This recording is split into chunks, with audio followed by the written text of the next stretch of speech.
Hi friends, this is MD Vegan.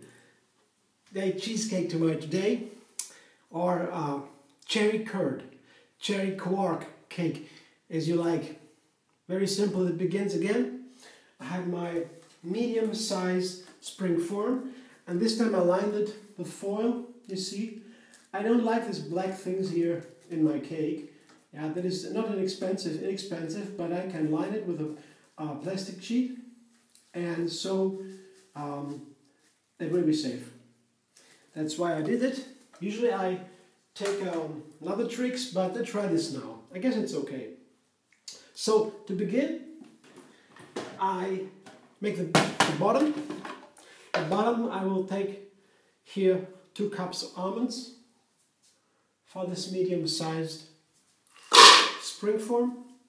And now I put some dates in. I have 10 dates here. They're sweet and soft and pitted, of course, and small dates. So if you have the Maju dates, they are larger, maybe 5 will be enough. But before I put them in, I will ground the nuts, the almonds. That will be faster. I'll do it alone, on their own.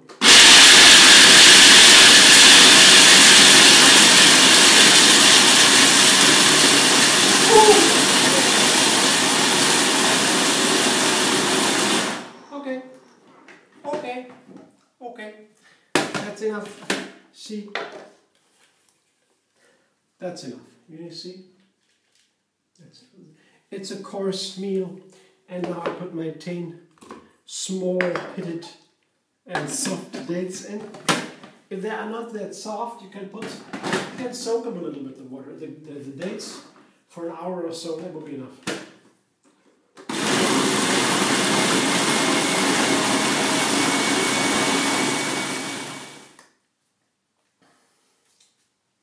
Ready. So if you look with your eyes from above into the dough, when it's coarse, when it's processing, then you will see a little bit later, if it's going, there is a structure, building a structure like a vortex here inside. And you can look and see, determine with your eyes if it's already sticking together. You can see it. But this vortex becomes more structured. See, this is really nice. And the problem is, when I began to do my first live bakery with this kind of bottom, of the almonds and the dates, I didn't know how long to process it. And in the beginning it turned out to be like a marzipan or something. I ground too long. And yeah, but after a while, and that's why I show it to you, after a while you will get the routine. Yeah. After 1,000 or 2,000 cakes, it's almost automatic. No, don't joking. It's not that difficult. I was just kidding. Okay, first what you do here, you fill in all the dough, the sticky dough, the dates and the almonds, ground, and then you share it evenly, spread it on the bottom evenly, just careful, not pressing. And once you know everything has been spread evenly, then you begin to press down with your knuckles. Yeah? Because it has to be pressed pretty nice, pretty tight, because you want the pieces, when you cut them out of the cake, you want the pieces keep together and not fall apart. That wouldn't be nice. Well, you can eat anything, but yeah, the eye wants to have something too, something nice to look at, right? Okay, and this is what I have here. I have a nice firm bottom.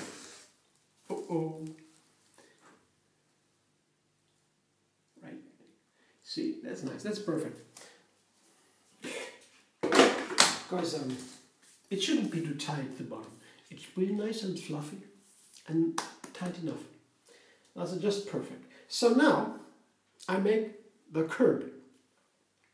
And the curd happens to be easy to make with just let's say 3 or 4 ingredients. See? I need a blender. That's my tool. I need pretty much bananas. This is the secret for the curd. Bananas here. This is 5 medium bananas, not large, but right. And you see, some of the bananas on top especially, they go first into the blender. I here made pretty small pieces, see? These go on the bottom of the blender, down where the blades are. And then the blades can easily pick up on the smaller parts. Then later, I can, the parts later can be larger like this. It's not so much work, but because otherwise it would take too much time for the blender to pull it all down and to get it nice blended. And the lemon goes in here. Here I have 1 lemon. That's only to make the peeled lemon, or to make the banana, to keep it nice white, and also enhances the flavor of the banana. You have to try it. If you haven't done it yet, you should try definitely blending banana and lemon. It's an amazing flavor just as is. And that is what the first process I do. The rest comes in later, because I explain you in a second why. It's important what's come first.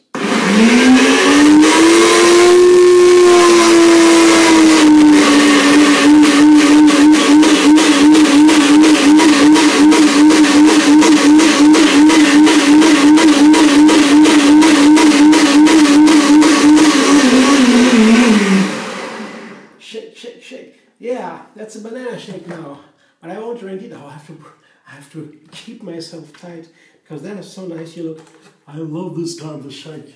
See, banana shake, just banana and a little bit of lemon. Wow, that's cool. But I had to use that first because otherwise it would be too much work for this poor little blender. Because the cashews, they have to be in the curd also. They are pretty tight, firm, and not so easy to blend. Especially if it's a lot of quantity, and together with other ingredients. So here, that are also not liquid. And now the bananas are liquid, so that's easy, a piece of cake now. Here I have soaked 2 cups of cashews here, you see? Oh, 2 hours or 3 hours. It doesn't really matter. Just a little bit to make it easier for the blender. And so I rinse it and drain it. And I take some more water here to get the cashews a little bit more clean. It is a little bit nicer because I make the curd, then it should be clear. If you leave the cashew water in, it's a nice water. I drink it. It is sweet. A sweet kind of water. See, it looks a little bit gray, like this. But it is sweet. I won't put it away. I drink it. It's a wonderful drink, full of nutrients, of course. Put it aside here. But I will definitely not waste it. But it is not nice here, because here you see these are pretty nice and beautiful, pure white cashews. And the water makes it a little grayer and a different flavor. So I put these cashews, soaked cashews, drained and rinsed, also into the blender. Put the rest away, to the side. And now, I can blend it first. Yeah. First. I thought a moment because should I blend it together with the other ingredients or on its own with the bananas? But yeah, with the bananas, that would be enough to have a nice curdish texture.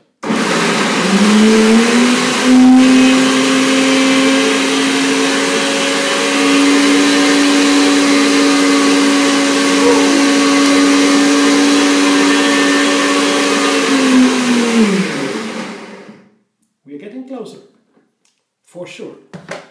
I'll show you. You see, it begins to build this blossom here.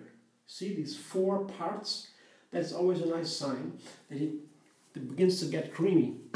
The structure is vanishing again, so it's not creamy enough for the cake to be firm up in the fridge. But now comes the last ingredient to make it really a curd. And that is coconut cream. I show you. Here, I have a water bath. Here, a little pool in a big cup. I drink my tea in that.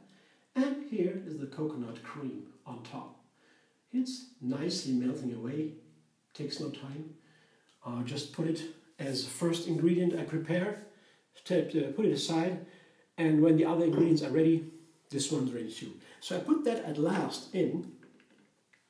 I have to put it at last. Otherwise,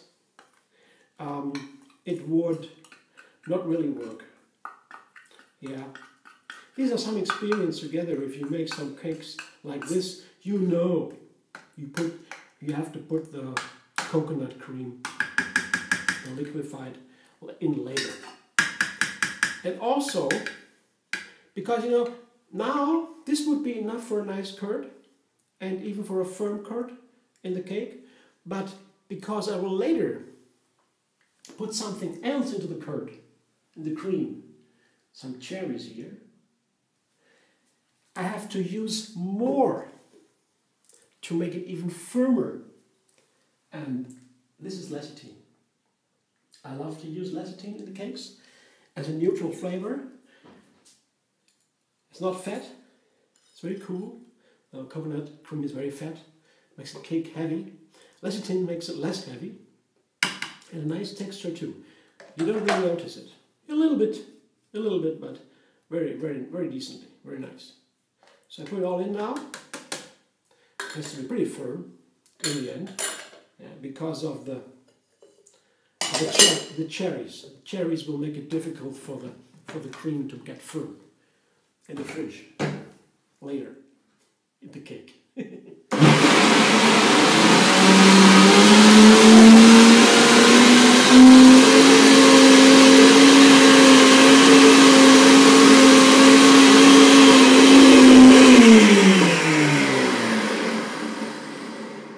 This is the tricky part.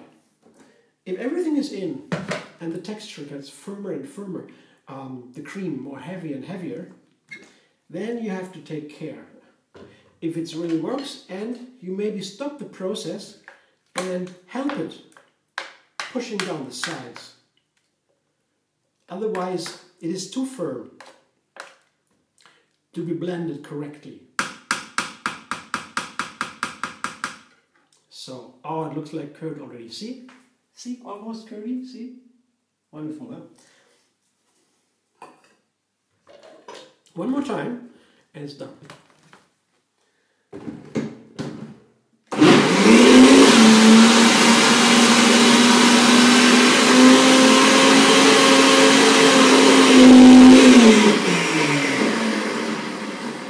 I didn't dance now because I really had to focus on that process. Did you hear at the beginning make like blob?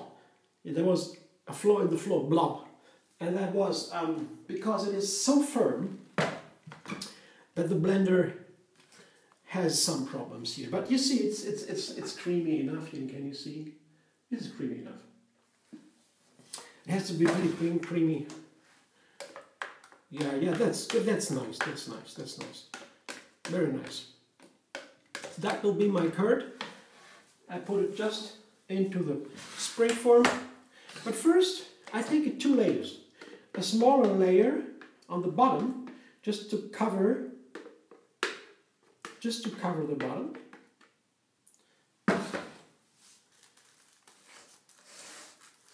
Just a little bit. For the cherries, I don't want the cherries directly on the bottom, because then the bottom will be soaked with the cherry water, and the bottom shouldn't be too much soaked. Here with the cream on the bottom, that's good enough for the bottom. A little bit soaked with the cream, the banana cream, but not with the cherries too much. So first part, you see, just a little bit of curd here, a little bit. And now the cherries. Yummy cherries. Love it. The winter. Oh, a lot of liquid. I mean, careful. I don't want the liquid to be too much liquid in the... Let me see. I need another container here. You see the liquid here in the cherries? I'm a little bit careful. I don't want too much liquid in the curd because otherwise the curd might not firm up that nicely. So I will rather drink the cherry water. Wonderful cherry juice. Oh. I'll tell you a story afterwards, if you have some more time, what the monkeys do with the cherries. Oh, oh boy, boy, boy. You don't want to hear that. But now the cherries are all in. Once you begin with the cherries in the cake, you want more and more cherries. You know. So I don't know if I have enough cherries here. You see, you can judge yourself. That's a package, a little bit more than a package of frozen cherries. I think it's 400 grams, almost a pound. And it's not too much. It's okay, I guess. I love the cherries. There, I could have more. But now I just put the rest of the curd on top. And I will mix it a little bit. And then I decide if I put more of the cherries or not. First, oh, the curd has to go in. In. So, here. Somewhere. This is a nice blender for one more reason. It's a strong guy, very inexpensive. The first one built in Germany. Before that, we only had the American, the great American blenders here. Pretty expensive. This one, the guy in Germany, he wanted to make a cheaper one and a stronger one. And yeah, he did a good job. And for one thing, it is very better. It has many negative aspects also. Every blender you buy has some good and some bad. But this one has very definitely one good. On the bottom of the blender, there is more space than in the other blenders, and many of the others, and so you can more easily get out the cream from the bottom. That's other blenders, not so easy sometimes. But this is really an advantage of this one. And I remember it's one of the reasons why I bought it. Because I have worked with the other blenders already. I noticed it really is a little bit difficult. Now I have to see, I have to spread the cherries in the curd. A little bit through the whole of the cake. It shouldn't be all in one spot. And I guess I have a nice quantity, pretty nice quantity of curd in my cake. Not too high, so not too huge a cake. Every piece won't be too huge and too heavy, but pretty nice. And can cut small pieces, and they're not too high. So my friends, tomorrow it will be ready in the fridge overnight. Will be firming up, I hope. If not, if it doesn't firm up at night, through the night, I will take all the out and put some more coconut oil into it. Liquefy. You can always do this if it doesn't firm up, if you notice to have too little coconut oil or too firm.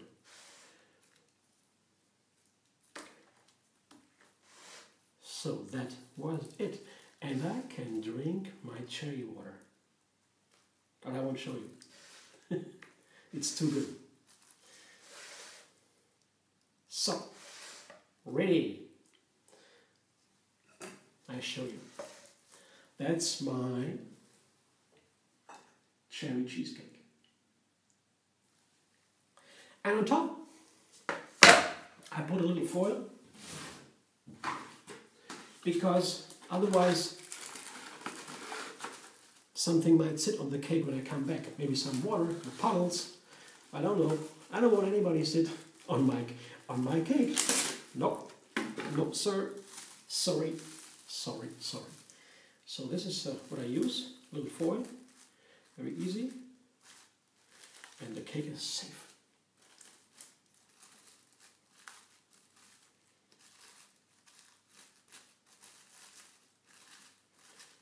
Yeah, a little bit. You have to be a little bit craftsman here. Careful. Diligent. So there won't be any puddles here. from condensing water. And I'll show you again the perfection here. And I will make a photo tomorrow morning, and you can see it. Enjoy, subscribe MD Vegan on YouTube, have another recipe every single day.